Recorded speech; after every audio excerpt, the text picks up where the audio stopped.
She was 32 years old when the town finally decided she no longer belonged in it, 32 and already carrying the kind of exhaustion that made her shoulders look older than her years. They called her a troublemaker, though what she had truly done was ask too many questions about missing payroll funds and unpaid workers, and it was the railway foreman, Elias Granger, who made sure she was escorted beyond the edge of the settlement with nothing but the clothes on her back and a small tin of coins, exactly $5.17 in worn silver, the last of her wages that had not been reassigned. The same man who once praised her diligence now watched her leave as though she were a stain being wiped from glass. By the time the dust of that expulsion settled in her throat, she had already spent $5 of those dollars on something no sane person would touch, an abandoned railroad car sitting half-sunken into the earth outside the dusty border town of Alder Creek, Nevada Territory, 1898. The car had been listed in the yard inventory as unusable freight shell, sold off for scrap, but no one had bothered to remove it.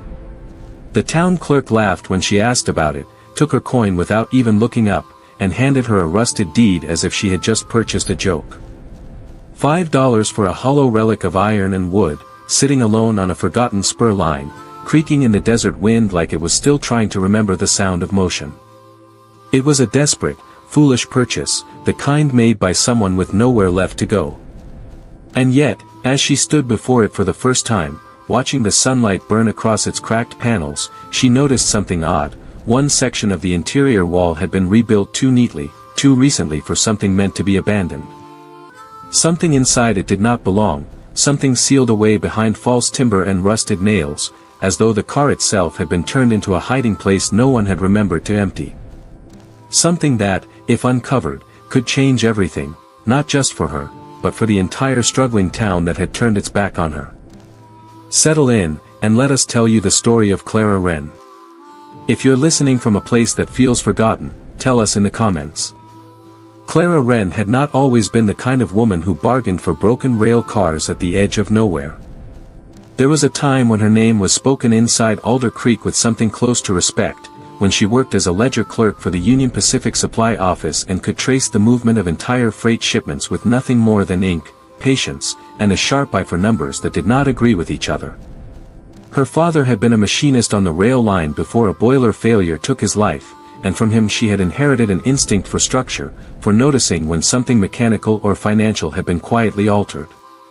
Her mother had been a schoolteacher who believed that even the smallest town could hold a kind of dignity if its records were kept honestly. Clara grew up between those two beliefs, that truth was something built, not guessed, and that numbers were a kind of moral language.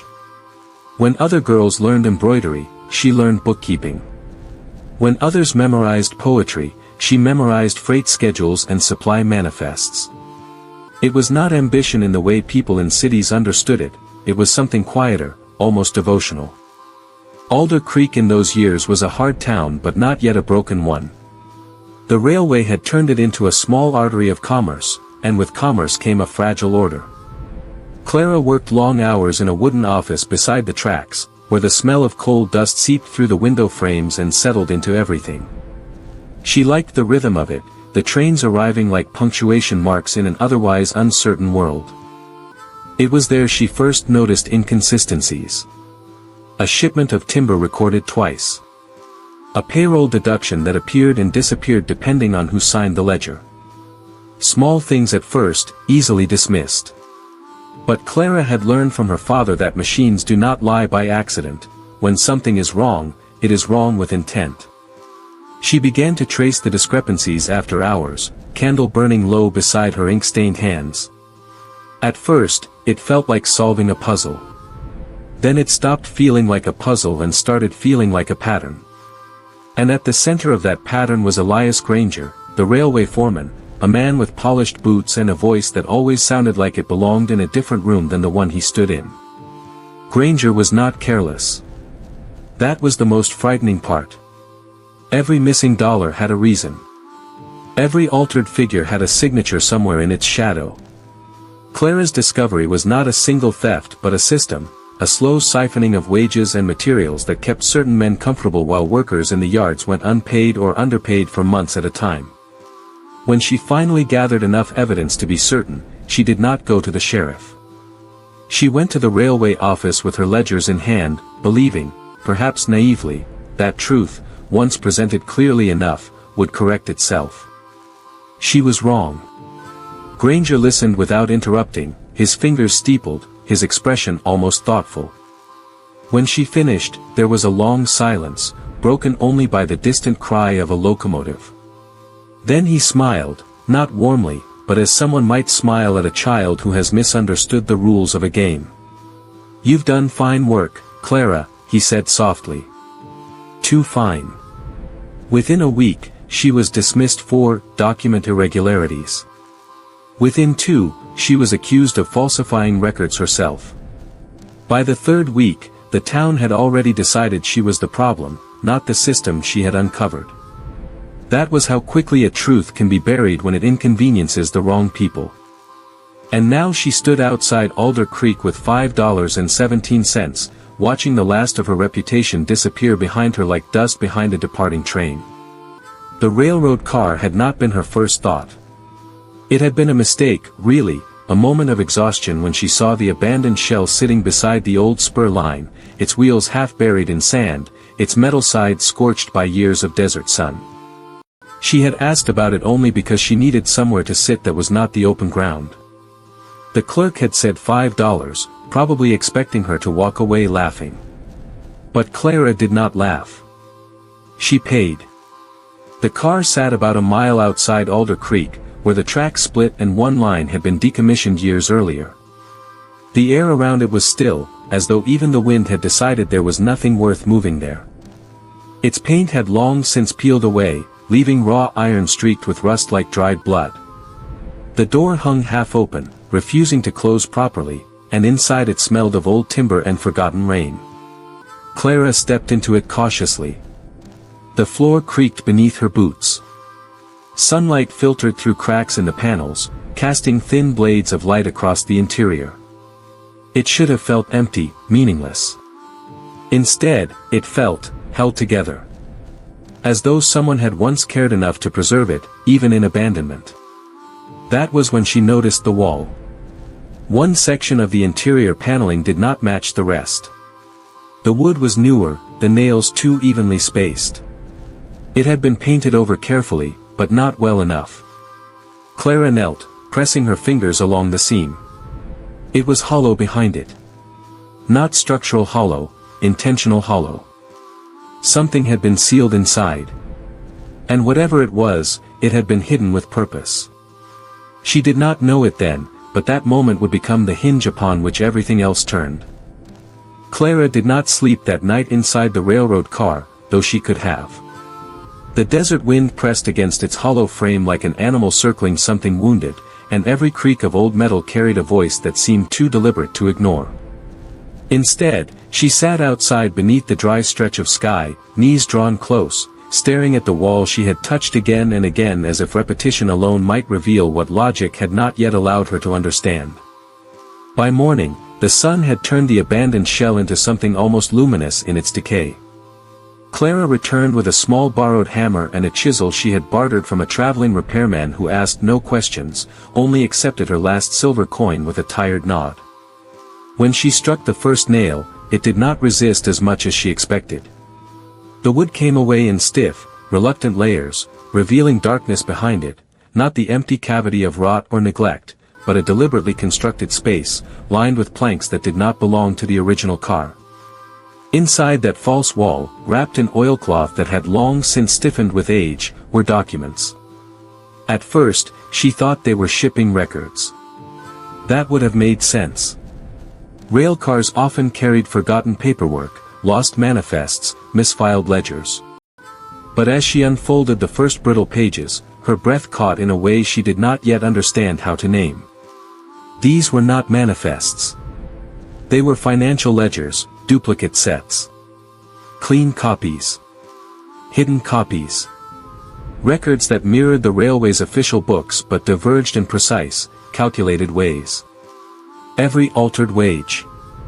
Every diverted supply shipment. Every forged signature she had once struggled to prove now existed here in undeniable clarity, written in a steady, disciplined hand.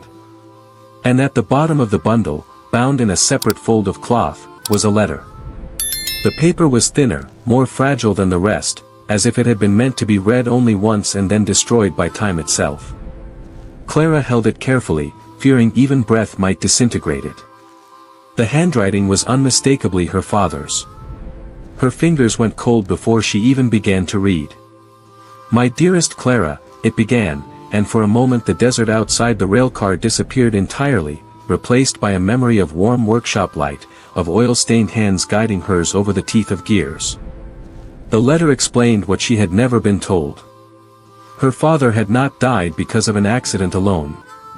The boiler failure that took his life had been preceded by months of warnings he had recorded, warnings about negligence, about diverted maintenance funds, about parts that were replaced on paper but never in reality.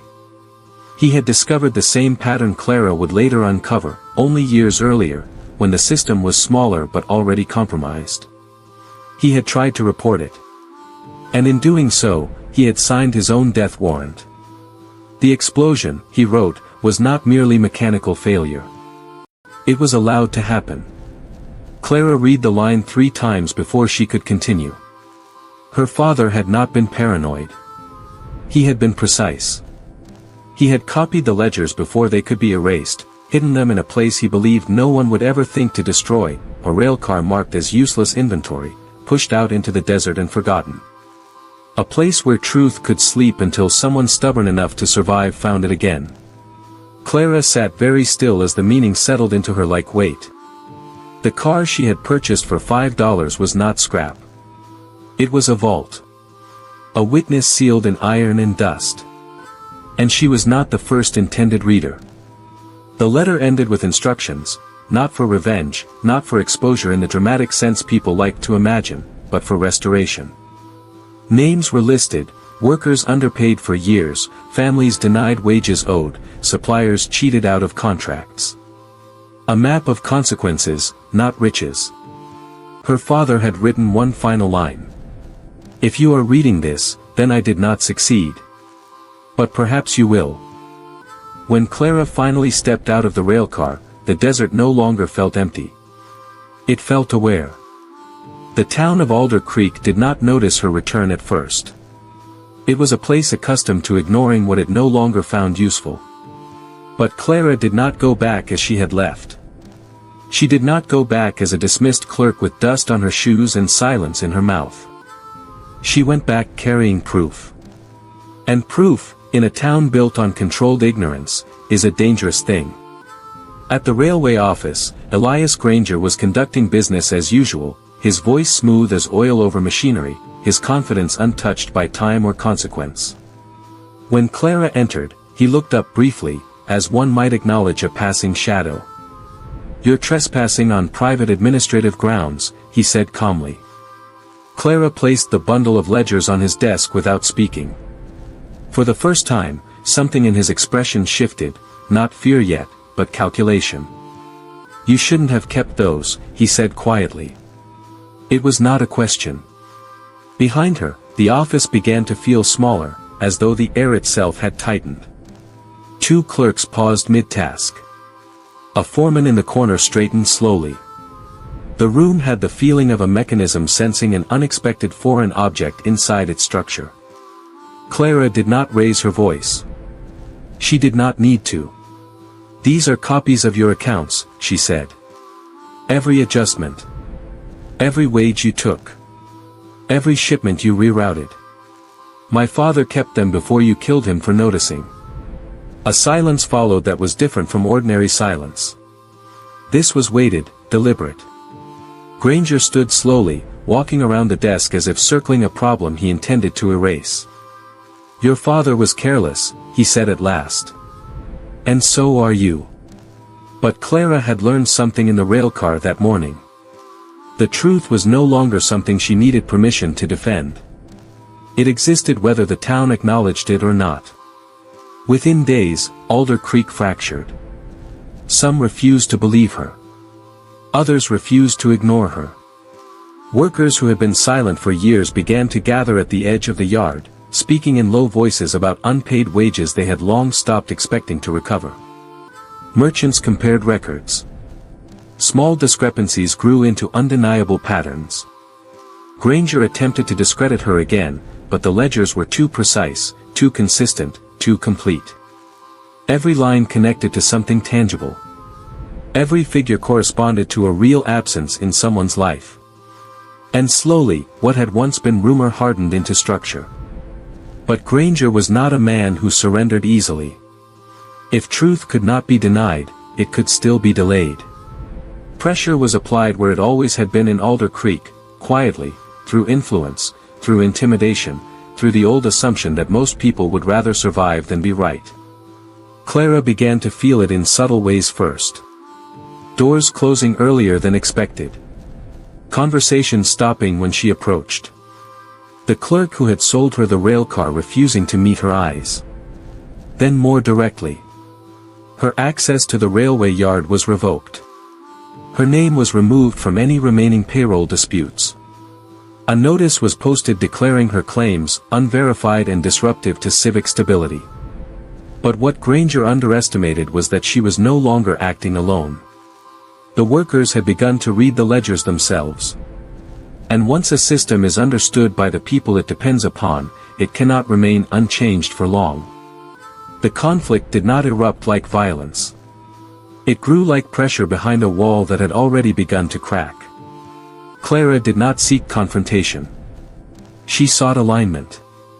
She walked the length of the town with copies of the records, speaking not of accusation but of return, what was owed, what had been taken, what could be restored if the truth was allowed to stand. Some turned her away. Others listened in silence that lasted longer each time. And the railcar, still standing out beyond Alder Creek like a forgotten witness, became something else entirely in the minds of those who came to see it, a repository of truth that no longer belonged only to her. It belonged to all of them. The town did not break all at once. Alder Creek never did anything so honest as collapse in a single dramatic moment. Instead, it began to divide in quieter, more dangerous ways, the kind that do not announce themselves until the damage is already threaded through everything that matters. Clara could feel it in the way footsteps shifted when she entered rooms, in the way conversations thinned and then hardened, as though the air itself had learned to hold sides. Men who had once nodded to her now looked through her. Others, especially the younger workers in the rail yards, began to linger near her when they could, not speaking at first, only watching her as if trying to decide whether she was still a person or had become something closer to a consequence. Elias Granger understood this shift as well. He did not panic. Men like him rarely did. Instead, he adapted. The railway office began circulating a new narrative. Clara Wren, dismissed for financial misconduct, now attempting to destabilize the town with falsified historical records. The word falsified was repeated often enough that it began to lose meaning, becoming more sound than accusation. But the ledgers did not change. Truth, Clara had learned, was not fragile. It was simply slow. And Granger's strength had always depended on speed, quick dismissals, quick settlements, quick silences. So he accelerated what pressure he could.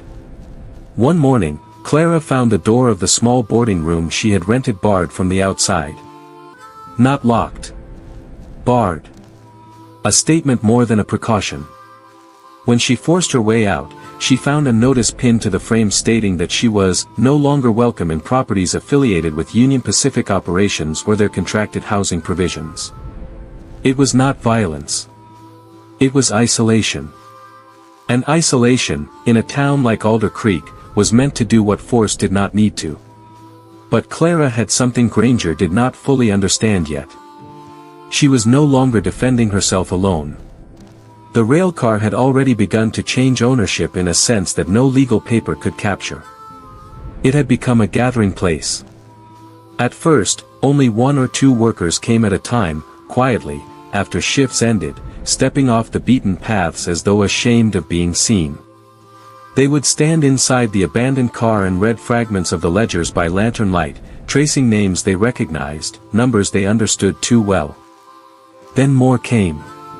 Clara did not preach to them. She did not need to. The records did all the speaking required. What she did instead was listen, learning which men had been underpaid longest, which families had been pushed closest to hunger, which contracts had been quietly stripped of fairness over years rather than months. The railcar became something the town had not possessed in a long time, a place where truth did not require permission to exist. Granger noticed this too. He could not ignore it forever.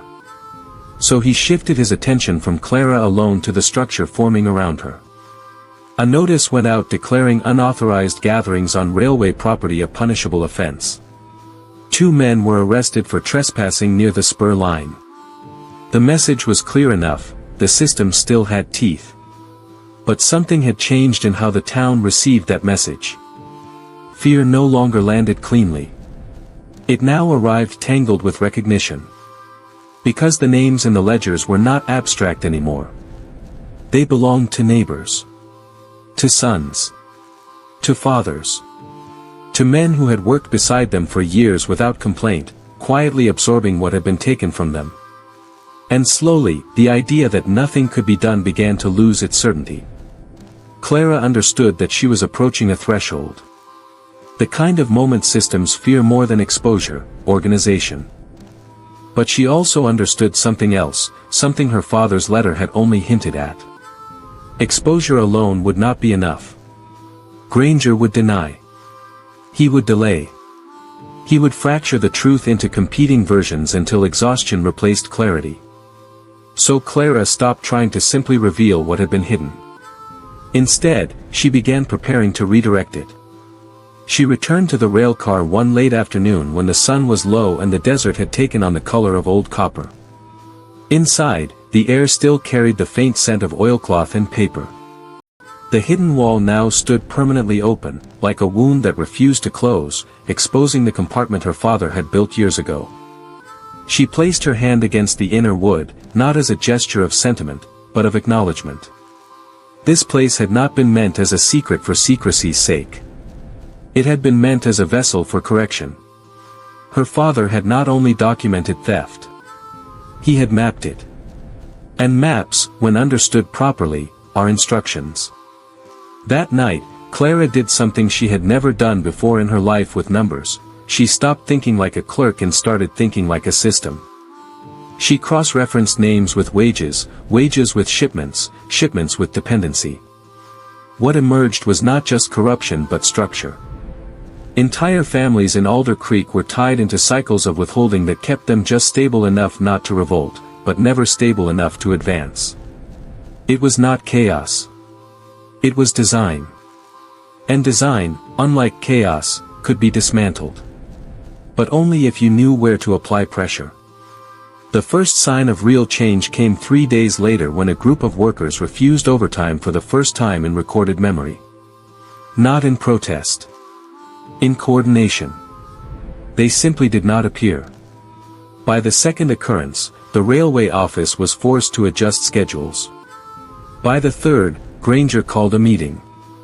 It was held inside the largest administrative hall near the tracks, where iron beams crossed overhead like exposed ribs.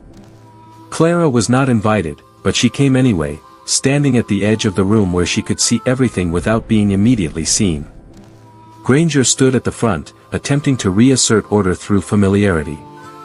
He spoke of stability, of responsibility, of external agitators threatening the town's future. But something had shifted in the audience. They were listening differently now. Not as recipients of instruction, but as evaluators of consistency. When he finished, there was a pause too long to be comfortable. Then someone asked about the ledgers. It was not Clara. That was important. It came from a foreman who had worked under Granger for nearly a decade, a man whose voice usually did not rise above agreement. Granger's reply was immediate, dismissive. Fabricated records compiled by a disgruntled former clerk. But this time, the answer did not settle the room. It split it. Because too many men had already seen their names. Too many had already counted what they were missing. And once personal math enters belief, authority begins to lose its natural weight. Clara stepped forward then, not dramatically, not as interruption, but as continuation. She placed a single sheet on the table. Not accusation. Not rhetoric. Just one entry. One worker. One wage. One discrepancy.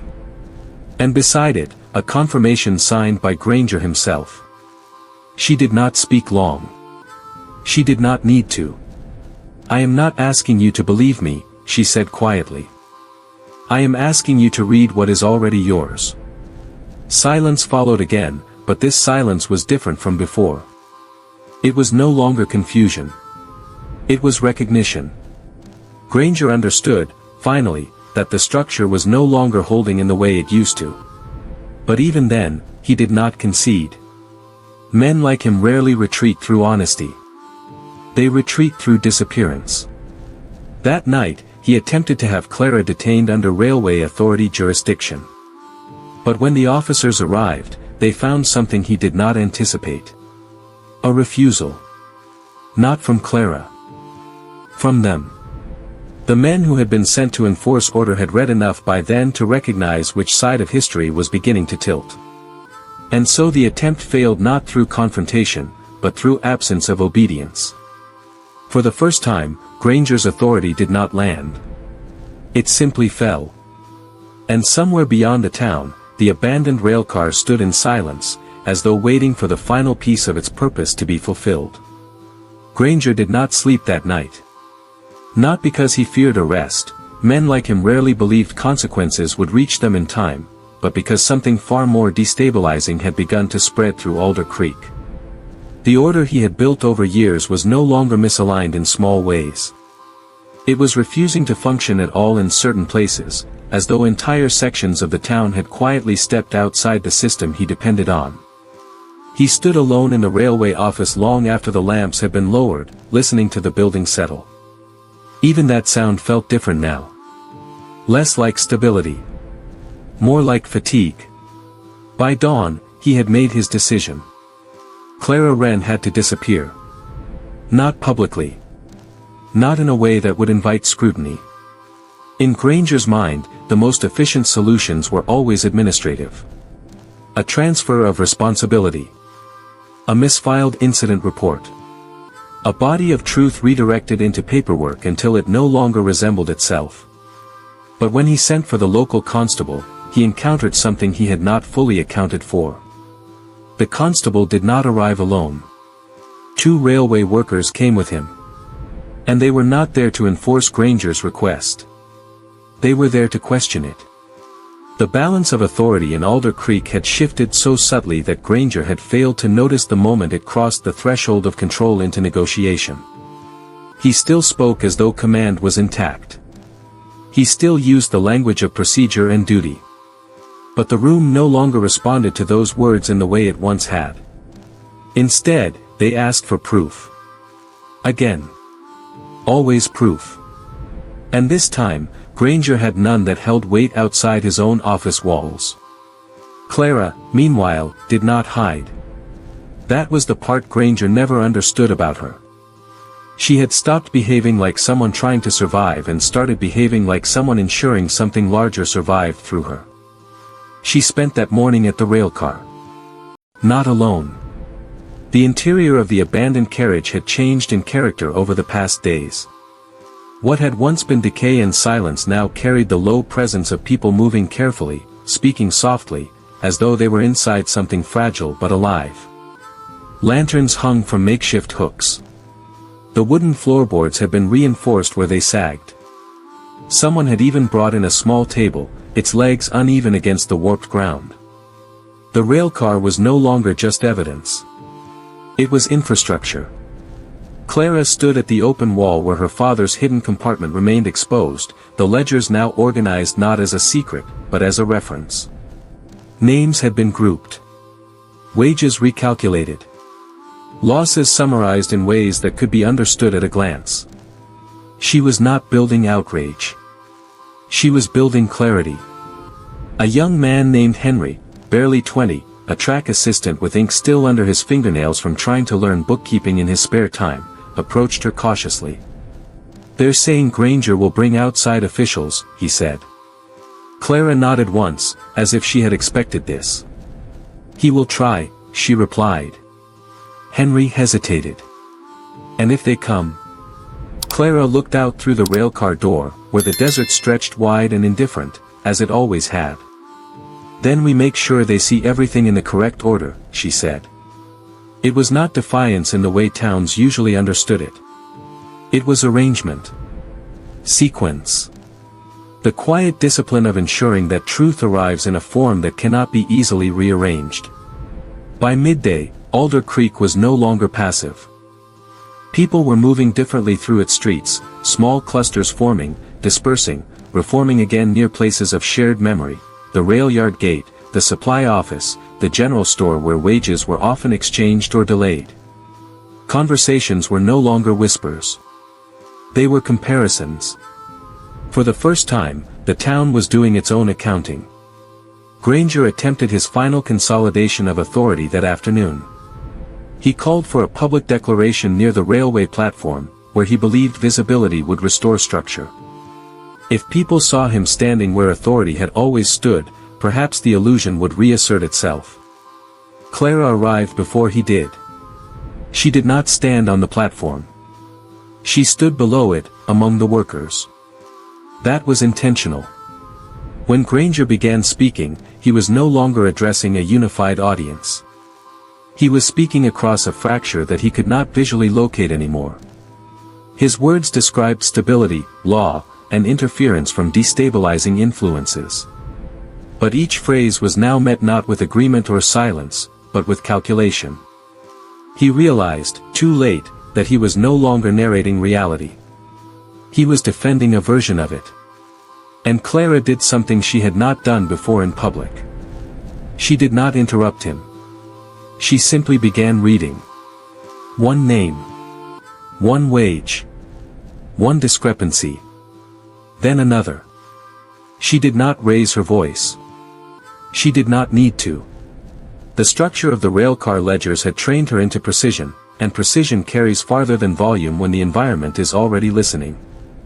At first, Granger tried to speak over her. Then he tried to deny her entries.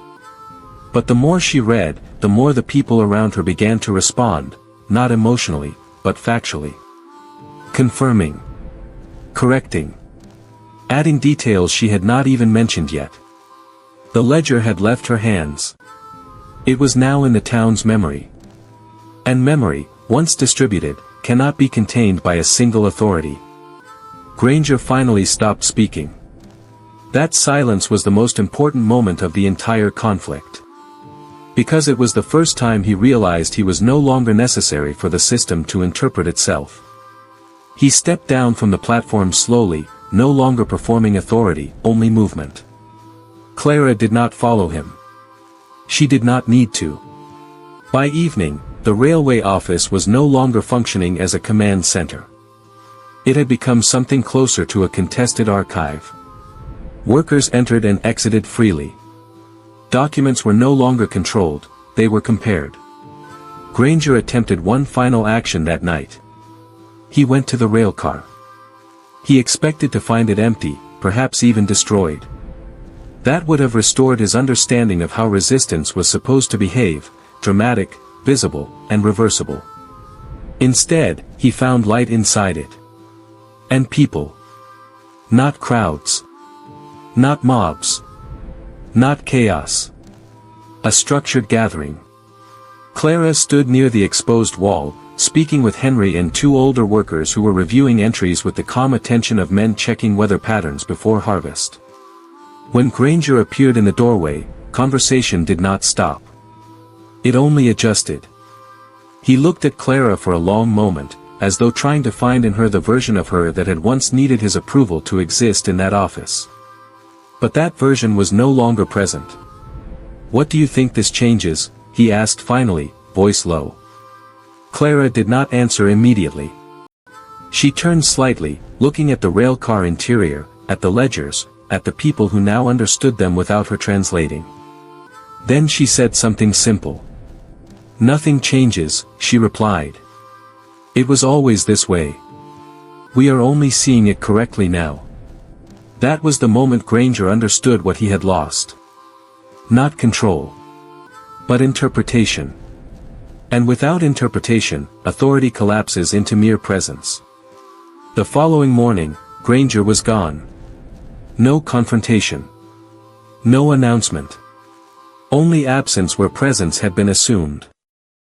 Some said he left by train before sunrise. Others said he simply walked into the desert and did not return. In Alder Creek, the exact version mattered less than the fact that nothing he had built remained intact enough to require his participation. Clara did not search for him. Instead, she returned to the railcar. Because there was still work left that had nothing to do with him. The ledgers were not just evidence of theft. They were a blueprint for correction. And now, for the first time, there was enough willingness in the town to act on it. Workers were paid back gradually, not in spectacle but in adjustment. Contracts were rewritten. Missing wages were restored where possible, and where records allowed it, families were compensated with land assignments and future guarantees rather than coin alone. The railway itself did not collapse. It changed. Slowly. Unevenly. But irreversibly. And at the center of it remained the abandoned railcar that had once cost $5, no longer abandoned, no longer merely a relic, but a quiet administrative heart where truth had been stored until it was needed. Clara never called it hers. She never needed to. Because some things, once found, belonged to more than one person. Weeks passed in Alder Creek, though the town did not measure time in quite the same way after Granger's disappearance. The urgency that had once pressed against every conversation began to soften, not into forgetfulness, but into something more deliberate, reconstruction that understood it could not afford haste. Clara Wren moved through those weeks quietly, not as a leader in the way towns usually appoint one, but as a point of reference. People came to her with figures they could not reconcile, names they could not trace, agreements they no longer trusted. She did not decide everything for them. Instead, she showed them how to decide for themselves using what had already been uncovered. The railcar remained the center of this new rhythm. It no longer felt abandoned in any sense that mattered. The desert still surrounded it, the wind still pressed against its metal skin, but inside, there was structure now. Shelves had been added along one side, holding neatly arranged copies of the ledgers. A small coal lamp burned each evening, tended by whoever arrived first. Someone had repaired the floor where it had sagged. Someone else had replaced broken glass panes with salvaged transparent oil sheets so that light could fall in without cutting harshly. It was still a broken carriage in appearance. But it had become a functioning memory. One morning, Henry arrived earlier than usual carrying a folded notice from the railway board. He handed it to Clara without speaking at first, as though the paper itself carried weight that required respect. Clara read it once, then a second time more slowly. It was not an accusation. Not a denial. Not even resistance. It was recognition.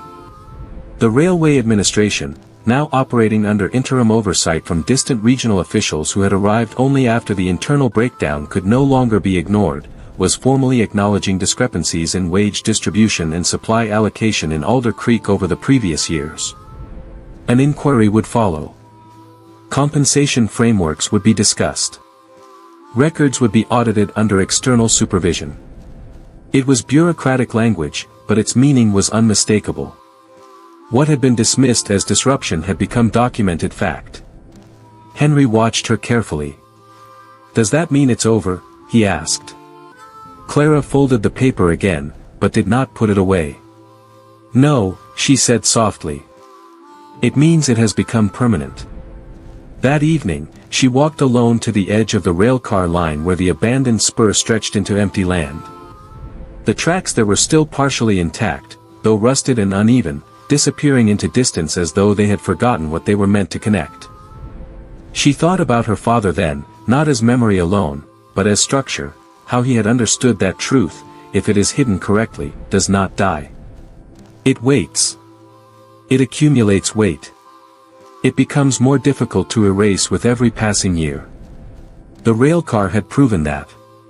And so had Alder Creek. Not because the town had suddenly become just, but because it had become unable to remain comfortably unaware. Behind her, voices carried faintly from the railcar interior. Someone was explaining a recalculation.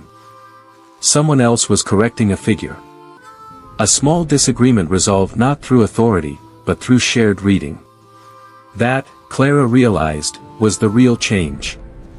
Not justice as an event, but justice as a practice.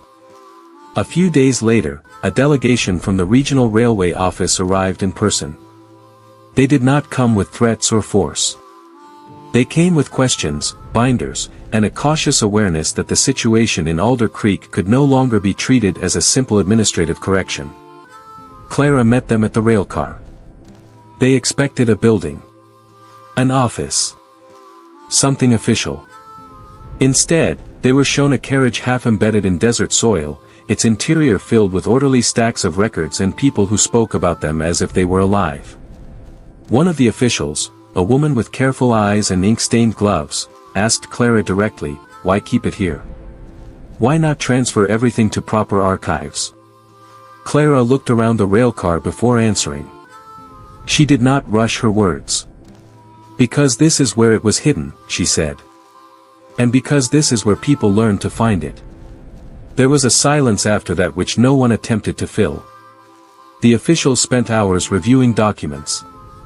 Not all at once, not dramatically, but with the slow attention of people realizing that what they had been sent to evaluate was not a complaint, but a system already partially corrected by those it had harmed. By the time they left, no final declarations had been made. Only acknowledgments that further investigation would continue under oversight that could not be locally influenced. It was not resolution. But it was no longer denial. That night, Clara remained in the railcar long after others had left. The lamp burned low, casting long shadows across the exposed wooden frame where her father's hidden compartment had once been sealed. She ran her fingers along the inner edge of that space, not with sorrow, but with recognition of completion. He had not lived to see the outcome, but he had built the condition that made it possible. Not justice delivered, but truth preserved long enough to matter. Outside, the wind moved across Alder Creek with its usual indifference. But the town beneath it had changed its relationship with that wind. It no longer accepted everything it carried as inevitable. Some things, it had learned, could be held. Months later, the compensation process began in earnest. It was not perfect. Nothing built from correction ever is. Some records were incomplete. Some debts could not be fully reconstructed. But where gaps existed, the community itself began to fill them, not with speculation, but with testimony. People spoke up about wages they remembered, about shifts they had worked, about agreements never written down but still understood. Clara did not control this process. She only ensured it remained legible. And in that legibility, Alder Creek began to stabilize in a way it had never truly experienced before. Not through authority. Not through fear. But through shared accounting. The railcar eventually ceased to be called abandoned altogether. It became the archive car, then simply the car, as though its original state had been overwritten by its function. Clara never objected to any of the names. One afternoon, as winter approached and the desert air sharpened into something cleaner, Henry found her standing outside it again. "You could leave now," he said carefully. It was not suggestion so much as observation. "You've done what you came to do." Clara considered this for a long moment. Then she looked at the railcar, not as object, but as outcome. "I did not come here to fix it," she said. "I came here because it was already waiting to be understood." Henry nodded, though he did not fully grasp what that meant yet. Few people did at first. Understanding, Clara had learned, was not a moment. It was a habit. And habits outlive moments. As the sun lowered over Alder Creek, the railcar stood quietly against the desert horizon, no longer a forgotten purchase, no longer a sealed secret, but a reminder that even systems built on neglect cannot remain untouched forever once someone learns where to look. And Clara Wren, who once owned nothing but $5 and a mistake, now carried something far more enduring than ownership. She carried clarity. By the time spring returned to Alder Creek, the town had already begun to speak differently about what had happened there, as though language itself had adjusted to accommodate a truth that could no longer be compressed into rumor or grievance. What had once been called Clara Wren's accusation was now referred to, even by skeptics, as the accounting matter, a phrase so understated it almost failed to capture the scale of what it contained.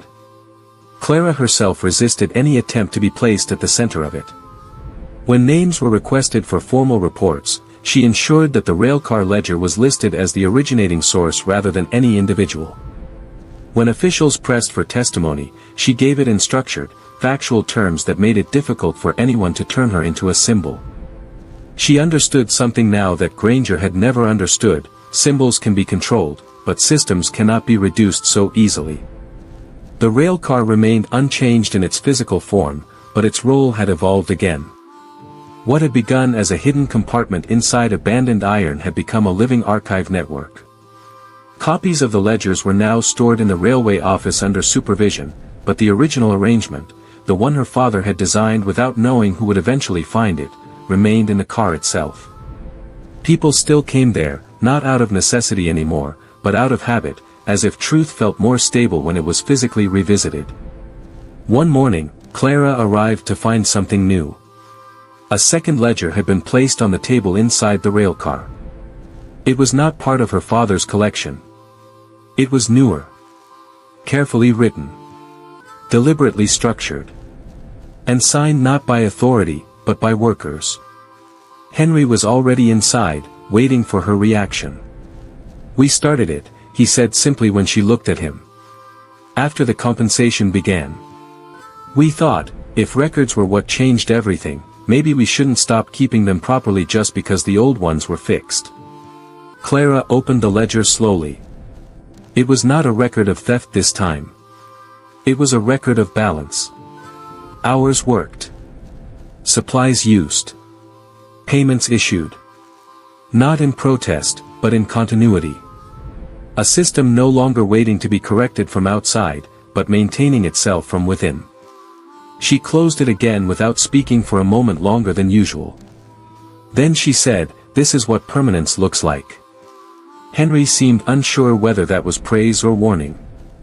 For Clara, it was neither. It was recognition of responsibility. The Regional Railway Authority completed its inquiry 3 months later. The final report was extensive, heavily worded, and careful not to attribute wrongdoing to any single surviving individual without qualification. Elias Granger's name appeared in it only in relation to administrative disappearance prior to formal inquiry conclusion, a phrase that revealed nothing and yet confirmed everything. No one in Alder Creek needed the report to understand what had occurred. It served only to formalize what was already functioning locally. Restitution funds were distributed in phases. Wage corrections were applied retroactively where possible. In cases where records were incomplete, community verification was accepted as supporting evidence, a decision that would have been unthinkable a year earlier. Clara reviewed none of the funds directly. She only verified that the ledger system matched the external reconciliation process. When it did, she stepped back again. Not out of detachment, but because she understood that systems only remain stable when no single person is allowed to become their center of gravity. Still, there were moments when the weight of what had changed pressed quietly against her awareness. One evening, as she stood outside the railcar watching the sun lower into the dust line of the desert, she noticed how different Alder Creek sounded now. The rail yard still operated. The trains still came and went. But the tension that had once threaded through every mechanical sound had softened into something more ordinary. Not peace exactly, but function without concealment. Henry approached her then, carrying a small envelope. "This came for you," he said. It bore no official seal. Inside was a single page. Not a demand. Not a summons. A notice that land previously designated as unused rail property was being formally reclassified under community stewardship, with the railcar and surrounding spur line included in its protected designation. At the bottom, a handwritten line had been added by someone in the office. They said it should be preserved where it was found. Clara read it twice. Then she folded it and placed it back into the envelope without comment. That night, she did something she had not done in many weeks. She entered the railcar alone. The lamp was already lit. Someone had been there earlier, leaving it ready without announcement. The ledgers were in place. The newer worker record book sat beside them, open to the latest entry. Clara sat for a long time without touching either. Not because there was nothing left to do, but because there was finally nothing left to correct in urgency. The structure had begun to hold on its own. Outside, the desert wind moved across Alder Creek as it always had, indifferent and unchanging in its path. But inside the railcar, something different had taken root, not permanence in the sense of stillness, but permanence in the sense of continued attention. Truth, once carried carefully enough, had become ordinary. And that was its most powerful form. Clara thought then of the moment she had first seen the car, rusted, half-buried, dismissed as scrap worth no more than $5. A thing no one believed could contain consequence. A thing even she had approached in desperation, not understanding that desperation sometimes leads directly to structure. She had not known then that she was not buying abandonment. She was entering a responsibility already waiting for someone willing to open it. And now, standing at the center of what had grown from it, she understood something quieter than triumph. She understood continuity. Outside, Alder Creek continued its slow rebuilding, not into something new, but into something finally aware of itself.